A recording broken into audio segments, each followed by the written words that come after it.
Hello, my dear students. We have heard about the term coordination compounds. Coordination compounds have got two very important components, one central metal atom or ion and ligands. Ligands are group of atom or ion which is capable of forming a coordinate bond with the central metal atom or ion in a coordination compound. Now, ligands can be classified in two ways. First, on the basis of charge on them, and second, on the basis of number of donor atoms. We'll talk about the second way little later in the next video.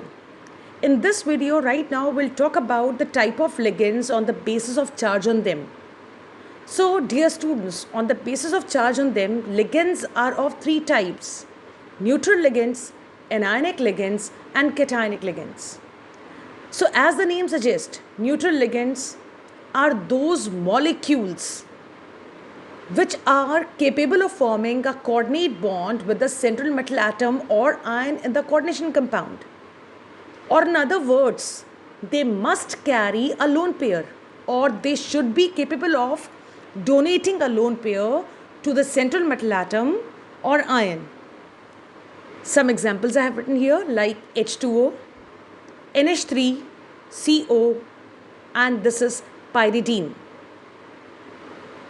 A very important point to be noted, my dear students, that the name of the neutral ligands which we know in general are not used in the same way in the coordination compounds as ligands.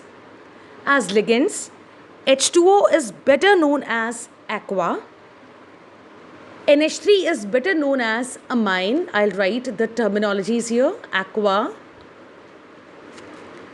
amine, double M is there, a very specific point to be noted here.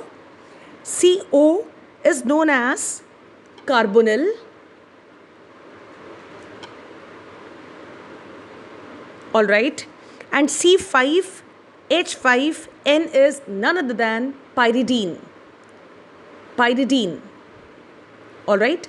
There are many more neutral ligands of this type. Now, we have the second type of ligands on the basis of charge are the anionic ligands.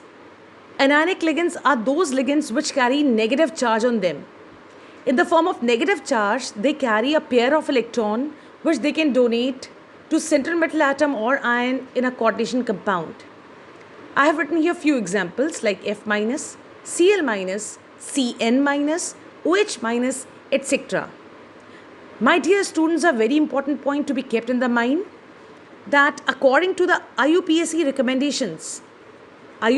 recommendations given in 2004, the negative ions which are used as anionic ligands in the coordination compounds, in coordination compounds, their name is different than their general name. The general name is fluoride, chloride, cyanide, hydroxide, and so on.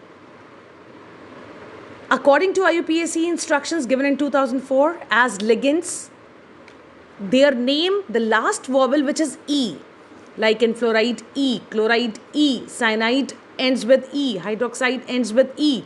There are all negative ions, their name ends with the vowel E. In place of this vowel E, the vowel O is supposed to be used when these anions are used as ligands in coordination compounds, which means F minus as anionic ligand will be known as fluorido. I'll write here fluorido.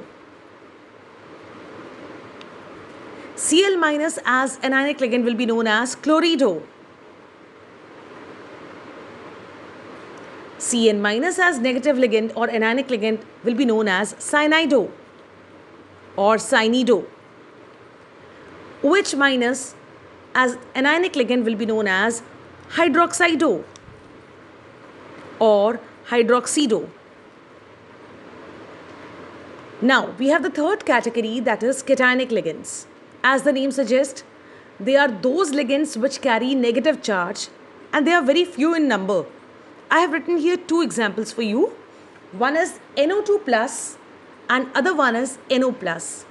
NO2 plus as ligand is known as nitronium. Its name is Nitronium. NO plus as cationic ligand is known as nitrosonium. So remember, on the basis of charge, there are three ligands: neutral, anionic, and cationic.